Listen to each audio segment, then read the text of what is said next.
moment before 2 o'clock with a caller who actually, I think, in a very important way, gave us a direct pivot into this conversation, because I think most important, alongside of the psychology of self-hatred that happens with us as a people, is that you mentioned it among global African people. Yes, because of course we're dealing with a global power, the global European power, and a global economy which is under the influence of course, under the control of Europeans and works to the benefit of Europeans. And it's in the context of that global economic power and the attendant military and other powers that the African personality is shaped. So hardly any African group, any significant African group, escapes that shaping process. There are those from the Caribbean, as in the caller, and I wanted to maybe have us talk about this, who feel that perhaps maybe people from the Caribbean, for example, because of what is projected here as a strong work ethic, coming in from out of the country, working, setting up businesses, that it may be significantly different there. But we see the same game being played. As we talk further in this segment, we will see that all classes of black people are servants to Europeans. And whether you're middle class, upper class, if there is one, a lower class, you're from the continent or from the Caribbean, from the American system here, the basic role. Which doll is the black doll? And which one is the white doll? That one. Which doll is the pretty doll? Which doll is the nice doll? Which doll is the bad doll? Which doll is the nice doll? And which doll is the bad doll? And why is that doll pretty? Because she's white and she has 2 eyes. Which doll is the ugly doll?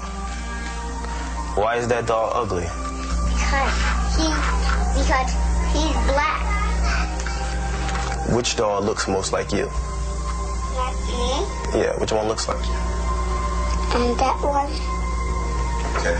That doll. Is the same. But within that role are different levels and different degrees and different characters. The white system does not produce one black character. It produces a set of characters.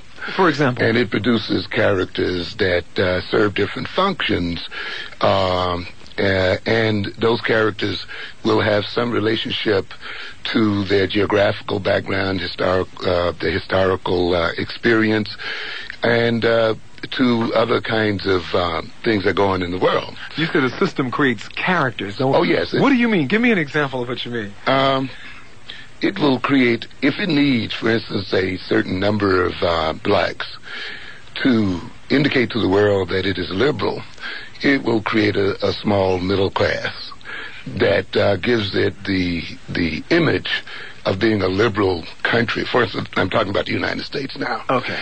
And these people then will be used to try to deceive other black people into thinking that their lack of achievement is a result of some individual deficiency in their personality. It often so needs a group that sees to its interests among the oppressed masses, and it often then must create a class such as a neo-colonial class, the ruling governmental classes, to see to its interests while creating the impression again that these people are free and independent. So it will even create criminals to justify repression. So it has a role for almost any segment of our community. And all of these roles, in one way or the other, justifies its existence, you see. Do you, in the context that you are presenting this particular reality, see this as a very deliberate process that is taking place? Oh, very much so. It has to be deliberate because it is necessary to maintain the economic social system. And, of course, it is thought out and worked through very deliberately. This would say, in other words, then that we might reach a point, let's say, where things get so bad that you're saying that those individuals who are in these positions that we're talking about say, well, wait a minute, this is getting a little too bad. We've got to open up a segment and create this to calm that down. Yes, and this happens quite frequently. We saw it happen during the 60s, 70s. I often use that phrase that you hear all the time about things change to remain the same. So often you create apparent change to keep situations the same. The European learned, of course, that they did not have to maintain a direct military presence, say, on the African continent or in other areas where Africans live, in order to protect their political and economic interest. So you create then a ruling class, an indigenous ruling class there, you see, and there appears to be change, and it is a change of a sort. However, the basic economic dominance does not change at all. You see, I often talk about what I call the constants, you see, in our relationships with Europeans.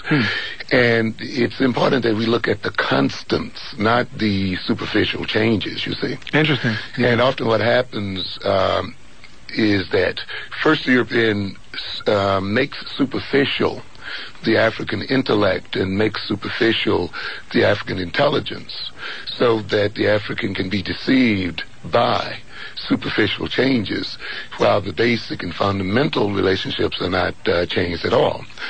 Down at the Institute of Technology, I was talking to my students the other day, and I told them that, now you are electrical engineers. But your fundamental relationship between, your fundamental relationship to whites is no different from your grandparents who were in slavery, because that fundamental relationship is one of producing profits for your European masters. And so if at some point making blacks engineers, or letting them be engineers, or letting them be computer technologists, or even letting them be president of the United States, will maintain that constant relationship, that change will occur. And so often people then will respond to that apparent change and miss the fact that the fundamental relationships have not changed at all. You mentioned in the context of these constants, it is, and we mentioned this a bit earlier in the first hour, and I mentioned it to you when we were in the break, the one thing that does seem to absolutely be constant and consistent in whatever discussions we have, whether they be about politics, economics, culture, family, whatever, is this issue of learning to love ourselves versus self-hatred. Right. How does the system go about creating or perpetuating this pattern of self-hatred? Self-hatred is necessary for the system. I want to lead this segment off by indicating something I say quite often, that in order for this system to maintain itself, it is a political necessity for black people to be out of their minds. And I follow, yes, and I follow this up with the refrain that I am not being rhetorical. I mean that literally. We have to be out of our minds.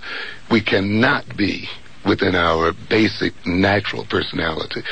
When you have a minority group of people that exploits a vast majority group of people the way our people are exploited along with other people, and those people are exploited without direct being directly put under the gun, or that being directly put into concentration camps, when those people are exploited by just going about what they see as their daily way of living, those people can only be exploited by being out of their minds, by being off-center, off-base.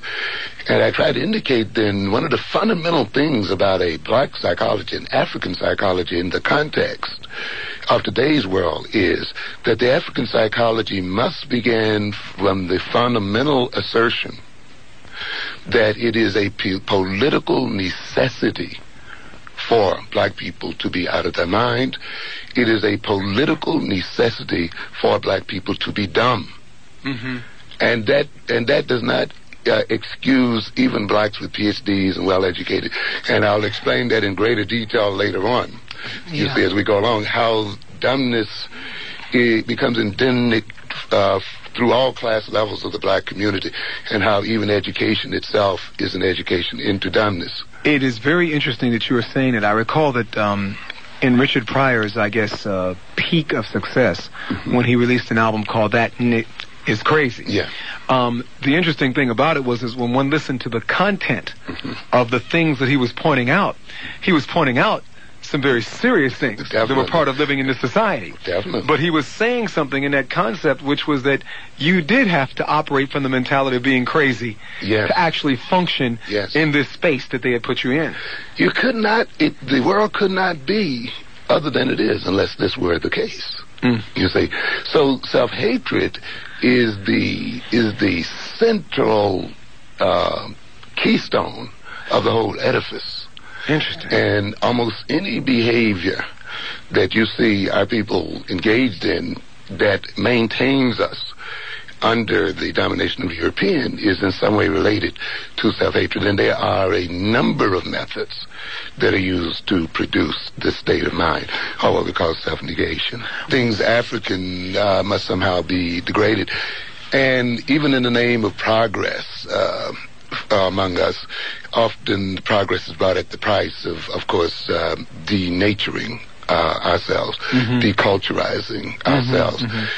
In making it in the system, we have to turn loose the culture. You know, I say in my forthcoming book that the African could not be a slave and an African at the same time. And we cannot be servants of another people and Africans at the same time either, you see. And so, no matter... Wait a minute, we better repeat that. Because I heard something there. Say that again now. That we cannot be servants and Africans at the same time. You see, to be faithful servants to these people requires that we give up our African culture and heritage to a great extent, vastly transform it. And of course, you see this in graphic terms in the slave camp. You're not going to hold your original language or your religion or cultural values or social organization and relationships, and you see in the slave camp all of these things are ultimately wiped out or at least severely reduced. Now, of course, you have today those of us who are getting educated, but we get educated at the price, of course, of learning to speak like the other people, to think like them, dress like them, and the whole bit. So again, and that is the price for movement, often for what we call social mobility. And so consequently, we often then have to lose vital parts of ourselves and culture in order to move or be mobile in the system itself, which implies often that those characteristics are not worthy of keeping. You know, it's interesting that you're saying this. I had a chance to look last night at a trade magazine, a music trade, which had a picture of a very popular recording artist who is an African-American recording artist. And he was performing, I believe, in Ireland or someplace. And wherever he performed, they had on the little dress, you know, native the dress that they have from their culture. Right. And what was interesting was it occurred to me in seeing this, and the people who had this on were like the record executives from the area. And this was a real thing. They were greeting him in their ethnic apparel. Yes. And I thought to myself, the same shot in Africa with something very, very ethnic would produce another kind of reaction. A completely different impression. Often in the process of doing business, as I go downtown, I get immediate reactions when I wear my African cap. You know, it's a whole different thing there. And so I could almost manipulate the behavior of the people I deal with by the way I dress. And if I put on my cap, I get quite a few negative reactions or fear reactions or other kinds of reactions, and it changes the nature of the business that I'm doing often with people. From a hat? Yes, very much so. And I've seen it, boy. But it's neat. And of course, as I could, if I dress as a European, I have no problem. In fact, it smooths relations of a type. Even in terms of teaching in my previous institutions, if I came in dressed in African garb, it was read by many people as some form of rebellion or other. However, if I came in wearing, of course, European dress, it would indicate, of course, my ambitiousness, my desire to achieve, or something else of that nature. But now there are those who might be in listening say, well, okay, is that fair? What happens if someone from another particular area of the world, any European area, came in their native dress to the college or the campus? Maybe there might be the same reaction. How do you respond to that? If some Europeans came in their native... To lecture or whatever, Well, that's seen as part of the course. And as quite appropriate and in tune. You were attempting to take them into a deeper meaning of your presentation or whatever. Yes. Because, of course, we read clothes, we read images that are given off by clothes. And this is particularly true of African Americans. Because often it has been used to symbolize rebellion on our parts, or symbolize non-acceptance of standard values and approaches, which is extremely anxiety-provoking for whites.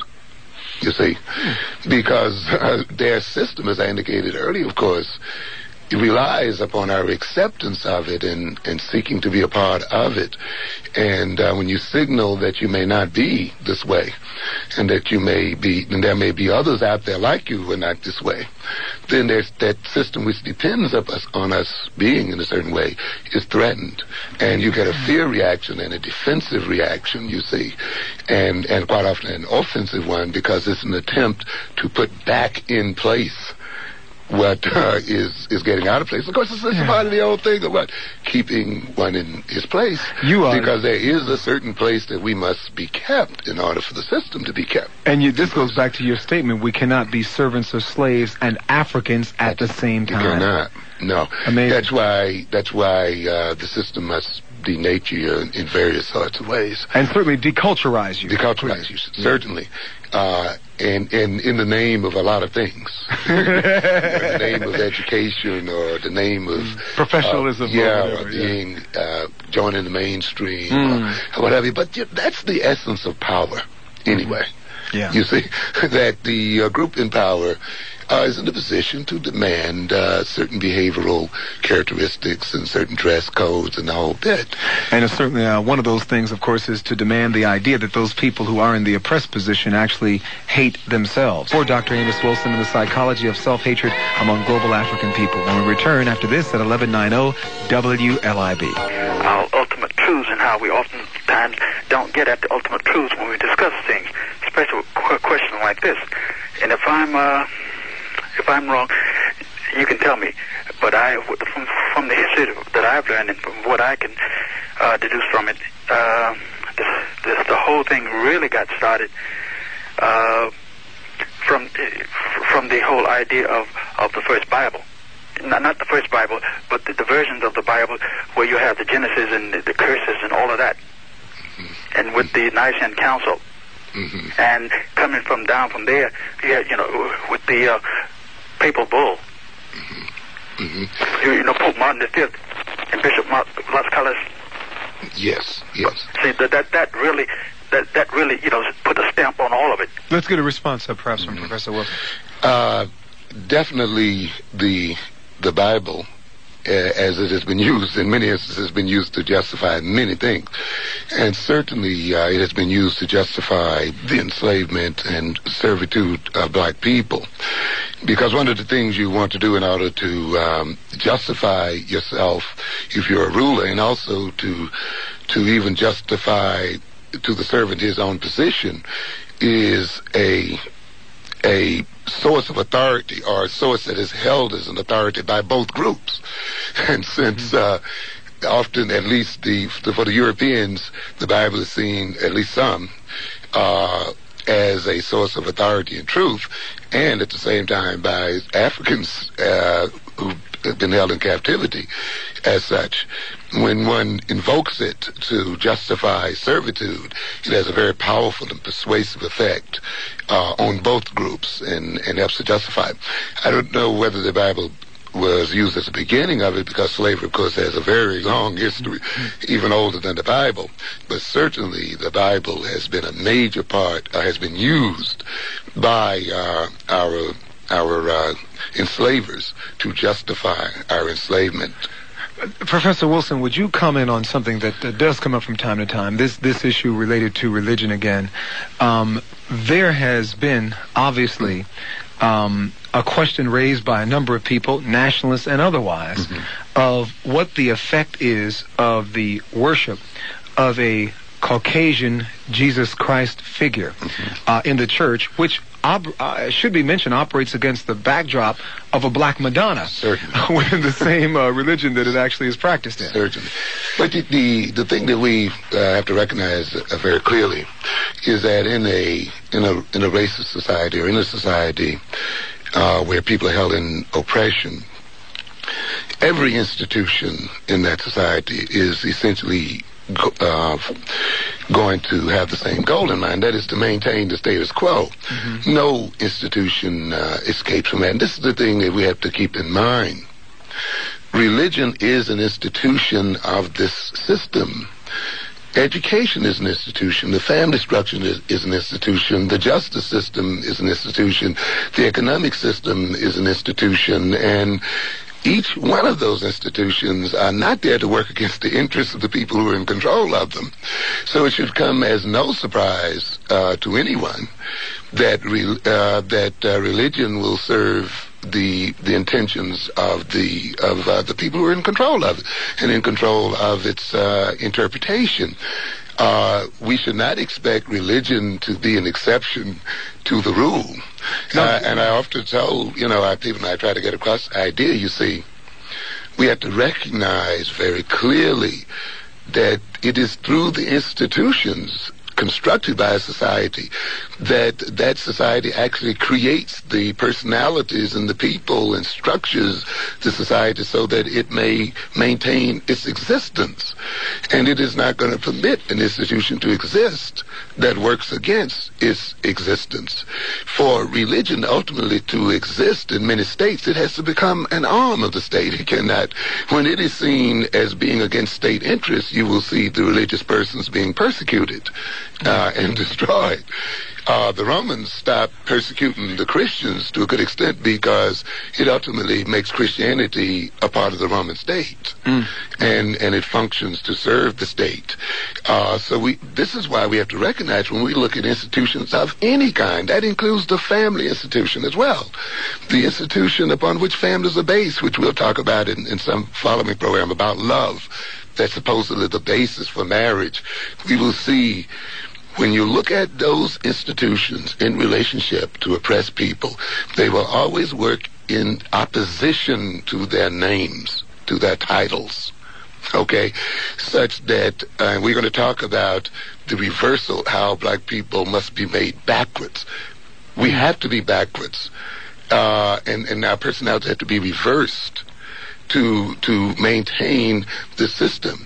And it is the institutions that reverse the personality. What do you mean by the institutions in this case?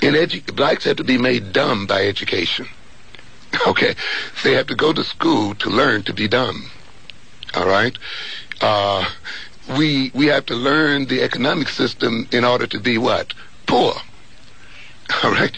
We have to go to the justice system in order to be criminalized. And so you will see we are hooked into the European marriage system to have what? Broken families. And you study each one of them, and you look at the religious system to fall under the control of these other people, be victimized. I often say the churches will take us to hell, because often the ministers and other people who are in them, because of the way they're structured and because of their own miseducation in guiding the people, misguide the people. They have love for them. They have great intentions for them.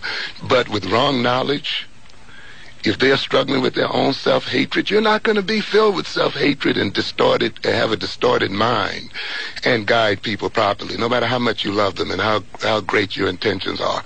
And therefore, when you build churches based on it, he mentioned the conferences, the Nicene conference, where we know that the Bible was sort of put together, and when you look at schools of theology that interpret the Bible within the context of the European power structure, and you have ministers then who move forward under that theology, despite their love, and despite their intention to get the people into heaven, they will often misguide them into hell. They would have to give them this system, because you see, religion in its true sense is an extremely rebellious situation.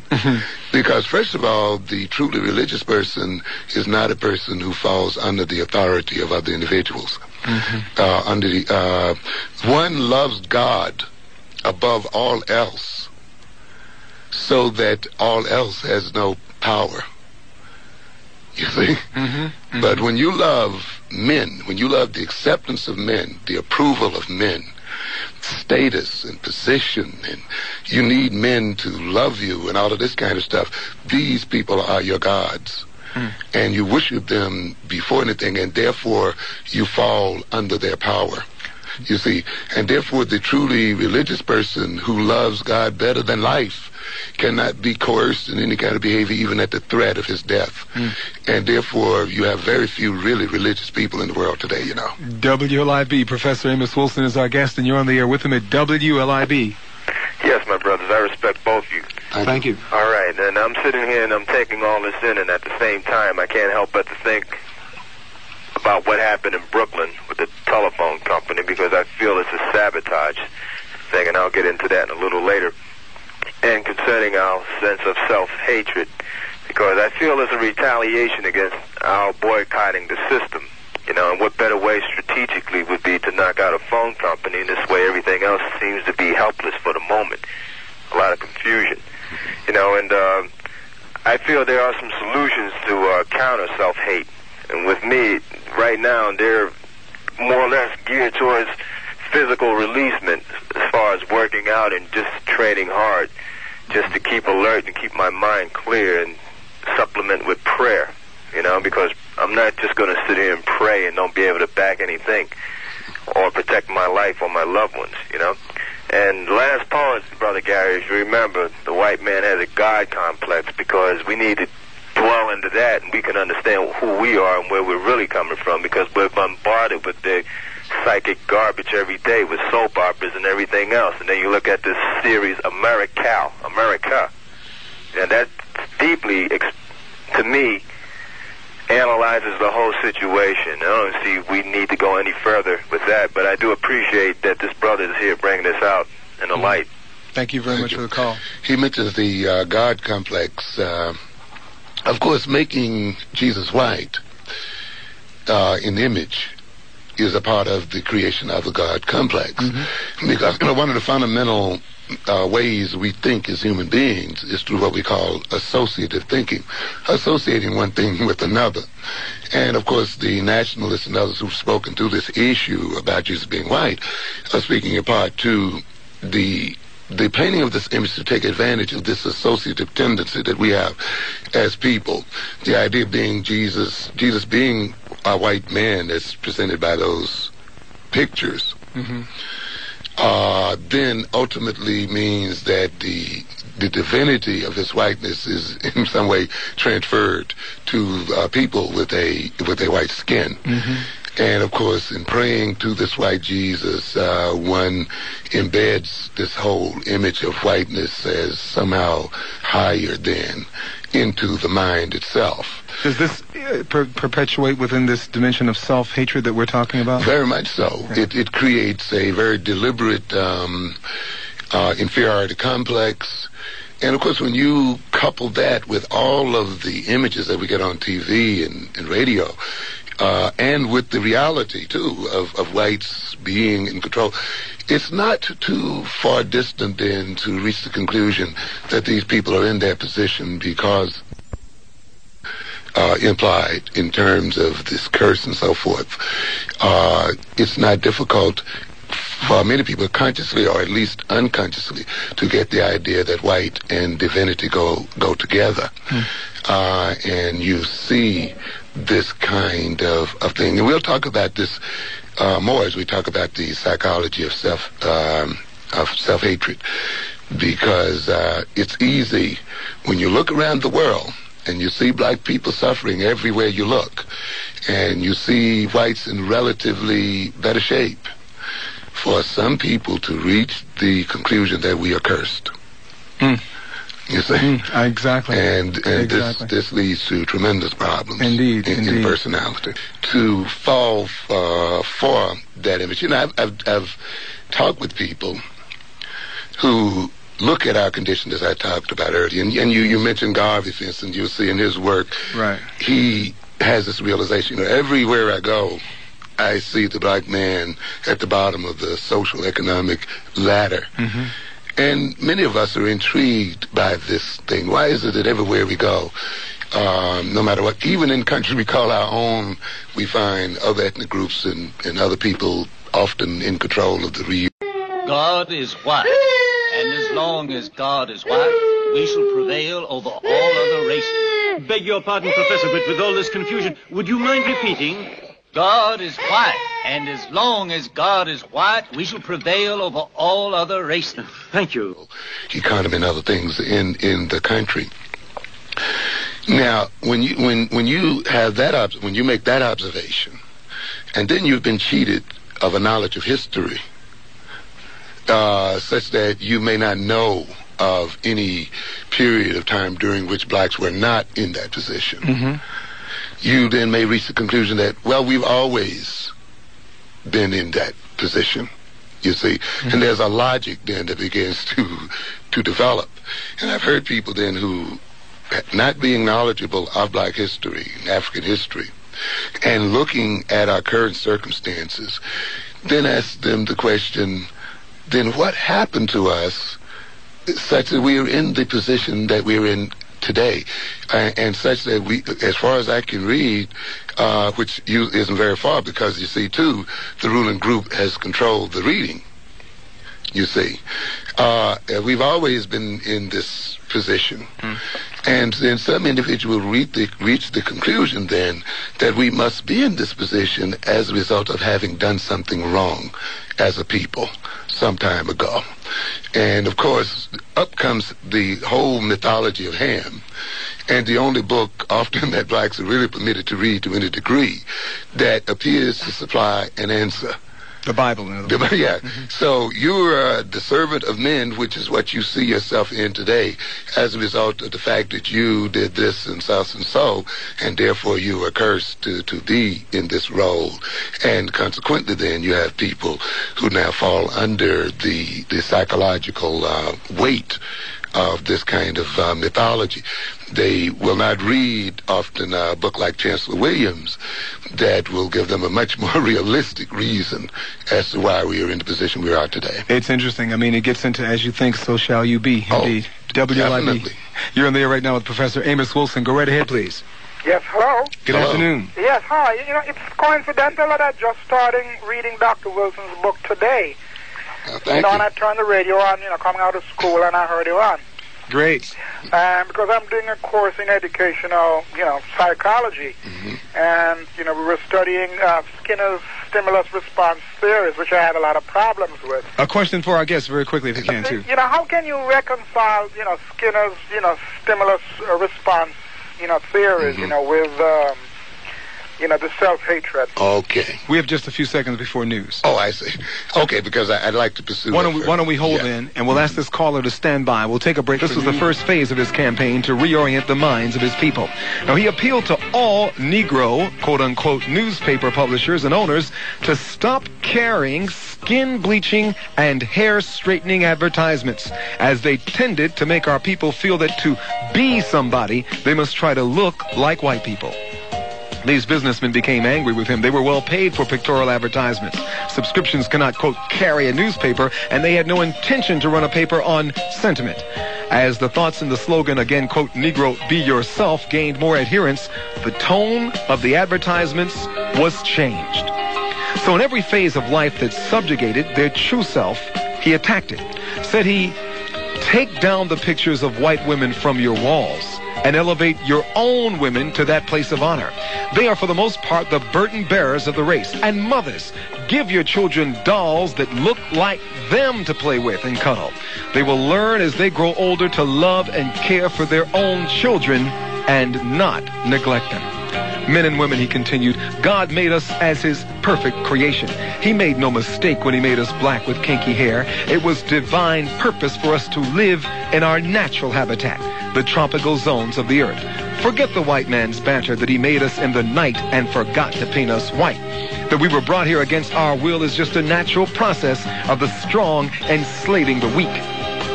We have outgrown slavery, but our minds are still enslaved to the thinking of the master race. Now, take these kinks out of your mind instead of out of your hair. You are capable of all that is common to men of other races. So let us start now to build big business, commerce, industry, and eventually a nation of our own to protect us wherever we choose to live. A beggar race can never be respected. Stop begging for jobs and create your own. Look around you, and wherever you see the need for factories and business, supply it. Stop begging for a chance. Make it yourself, and remember that God helps those who help themselves. Said a Southern woman after she had joined the organization, Garvey is giving my people backbones where they had wishbones. No man had spoken to them like this before. Wherever he went, he stirred something in them so that they could never be the same self-satisfied or happy-go-lucky human beings again. Preachers had told them about the sweet by and by, but he was telling them about the now and now. The good book says that, quote, your just reward shall be in heaven on that great day. But Garvey said, work for it right here and get it here or take it, and then the spiritual reward shall surely come. The words of Marcus Garvey, 1190 WLIB. They ring true today during African History Month, 1987. It's 10 minutes after the hour, 3 o'clock. You're inside of the GBE. I'm Gary Bird. We'll come back with our guest, Professor Amos Wilson, and the psychology of self-hatred among global African people. Our topic is the psychology of self-hatred among global African people. Our guest, Professor Amos Wilson, Professor of Psychology at the New York Institute of Technology and also at the College of New Rochelle. He's also author of the book, The Developmental Psychology of the Black Child. Professor Wilson, we had a guest who, or rather a caller just a few moments ago who raised an area with Skinner, I do believe. Very, very important area, because the topic of what we call Skinnerian conditioning, instrumental conditioning, is a standard topic raised in psychology. The essence of Skinnerian conditioning, or sometimes SR psychology, particularly of Skinner's type, named after B.F. Skinner, Harvard professor, who didn't so much discover new principles as just codify ways of behaving and consequences that already existed. The essence of it is that behavior is controlled by its consequences. Okay. That behavior that brings good consequences tends to be repeated and increased in frequency and probability of occurrence. Behavior that's followed by negative consequences tend to be decreased or eliminated. And a very simple but very powerful principle, and that's really the essence of it. And conditioning involves, to a good extent, you see, manipulating reward and punishment in order to bring about particular changes in behavior, you see. And so it's a very, very important psychology that many black students are educated in and don't understand at all. What's the twist on it in terms of self-hatred? The twist is the essence of power. You see, at first, this psychology is often presented in terms of a rat. Okay? You put a rat in a box or in some condition, and if it behaves in a certain way, you give it something to eat, you give it something to drink. Okay? That's a reward. If it behaves in a way you don't want it to behave, you give it an electric shock, punish it, or don't give it food. So, of course, because it wants to eat, and of course you make sure you've starved it before you put it in. to the system. So if it wants to eat and so forth, it eventually learns the relationship between certain behavior and certain consequences. So if by standing up on its two hind feet it gets fed, it will stand up on its two hind feet much more frequently than before the system was put into order, you see. So the rat is conditioned by living under those circumstances. The experimenter who has control of the rat, you see, can create certain behaviors or reinforce certain behaviors in the rat by determining which behaviors will be rewarded and which will be punished. Now, where black students are miseducated in these psychology classes is that often the lesson is left right there. Okay, and I use this experiment, as a matter of fact, to get people to understand the difference between equal education and a relevant education, of how a black student can be equally educated with a white student. They just learn the same thing and be made dumb by the same learning. Now, a black student and a white student can learn that principle in the same way, but it doesn't have the same effects. Because you can look at this relationship between the experimenter and this rat as a power relationship, as a political relationship, you see, which says this experimenter who has control of the rewards and punishments of this rat is able to create behavior in this rat as a result of having that power. You see, being that he has control over the rewards and punishment, he uses that control to condition the rat. And then when I move on from there, I ask my students then, who has control of the water that comes into your neighborhood? Who has control of the food, the control of the jobs, controls of the symbols of status, control of information, and we go on and on. Can't you see that you are the rat? You see, this is where you end when you're talking to black students. You don't end with the rat and the experimenter. You're right. You see, and a black student who has not been taught that, and who has not been taken to have that experiment moved out of its standard presentation into politics and into the reality of his life, is miseducated, even though he's learning the same thing that the white student learned, you see. And this is why I try to get across to the people. You must understand, having people learn the same thing a white student learned is not going to get you out of your condition.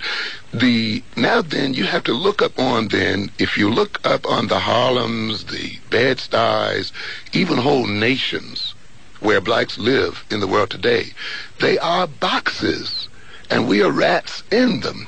And when you see the IMF and the United States banks and the other European countries manipulating reward and punishment, selling weapons and creating wars and doing all of these kinds of things, you have in principle the same thing, you see. And just as that rat's behavior is being created by the manipulation of reward and punishment, the behavior and attitudes of black people are being created by the control of Europeans of rewards and punishment. This is the essence of power. The essence of power is the ability to selectively reward and punish what you want. Now, how does this relate to self-hatred? I hate to hold your people up, but I just want to, because this is a vital topic in psychology, and black students should deal with this topic very thoroughly because there's deep implication. When this is talked about, often the black student identifies himself with the experimenter, and the experimenter is a white man. And it's when you identify with him because he's a human being, and the other thing is a rat. But when you identify with that experimenter, you're misidentifying yourself. You see, when the white student identifies himself with the experimenter, his identity is closer to reality, you see. And so in learning the same thing, his racial position is reinforced, even though it appears that he's getting the same education, you see. And people must learn the difference between so-called equal education. Getting equal education for black students is not getting them to learn the same thing white students are learning. And we're going to have to understand this. So then just as that conditioning situation presented by Skinner is what we call a rat in the box, the nations where our people's lives are controlled through the manipulation of Europeans is what we can call a nigger box. It is where Africans are created into niggers as a result of the manipulation of reward and punishment by Europeans. We have to keep that in mind. How do you create self-hatred then? certain of that rat's behavior is associated with reward, with pleasure, with good feelings, with security, with love, if you want to call it that, you see. So whenever he performs that, he moves toward that behavior, and he emits that behavior because it brings those rewards. Or he emits that behavior because it helps him to escape from pain, from hunger, from fear, from insecurity. You see, and that's another method used in these Skinner boxes, you see, where if we don't reward the animal, we permit him to escape pain. Okay, now then, listen. All right, now, there's one other thing. I saw echoes of slavery in my mind on that. Definitely. One. Yeah, and this is going to go back now to drug behavior and everything else that we'll get to, later on. Now, self-hatred, and this goes back to the first statement I made as one of the first methods that's used to breed self-hatred. Remember, the association of innate and personal and group characteristics with negative feelings and so forth. So then, how do you create self-hatred? You make everything that you innately are negative and painful. So that being black is made to be painful. Being African is made to be painful, you see. Identifying yourself as an African means you don't get rewarded. It means you go hungry. It means you don't get accepted, you see. Yeah. And so by stacking all of these negatives onto African characteristics, it motivates the African to escape his characteristics and seek relief through that escape. There's something that came up that is just such a graphic illustration of what you're saying in an advertising campaign that never made Madison Avenue. A friend of mine was involved in this, and I don't know what the final rejection was based on, but this was in the 60s. And it was for an aspirin. And it said it was going to be positioned in the subways as, this is what you need for the black ache. Yeah. So, I mean, it was like, when the whole deal and the whole experience of being black is just too much. Take this for the black ache. And believe me, we move toward pain relievers, which is, of course, why you look at the drugs, and these fundamentally are pain relievers. But let's not only talk about drugs. We're going to talk later on about sexual addictions, love, what we call love in our community, and other kinds of behaviors that are relievers of pain. One other statement, because the caller here mentioned something very, very, very rich and fundamental. This self-hatred also is related to this Skinner paradigm. You see, this is how you take knowledge in books and you Africanize it by seeing how it applies and can be used to your own interests. Yes.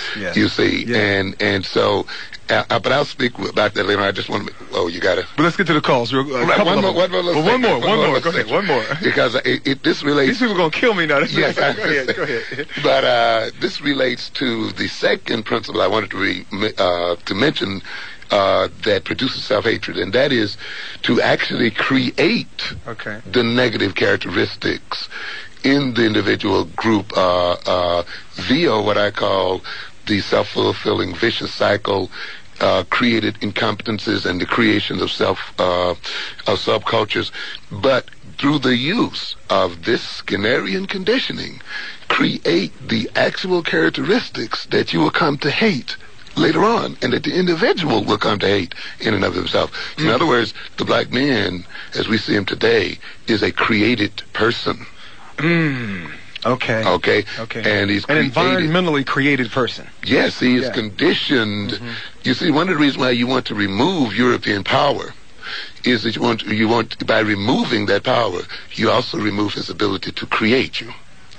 And by gaining that power yourself, you move into the ability to be self-creating. WLIB, I'm Gary Bird. You're on the air with Professor Amos Wilson. Good afternoon.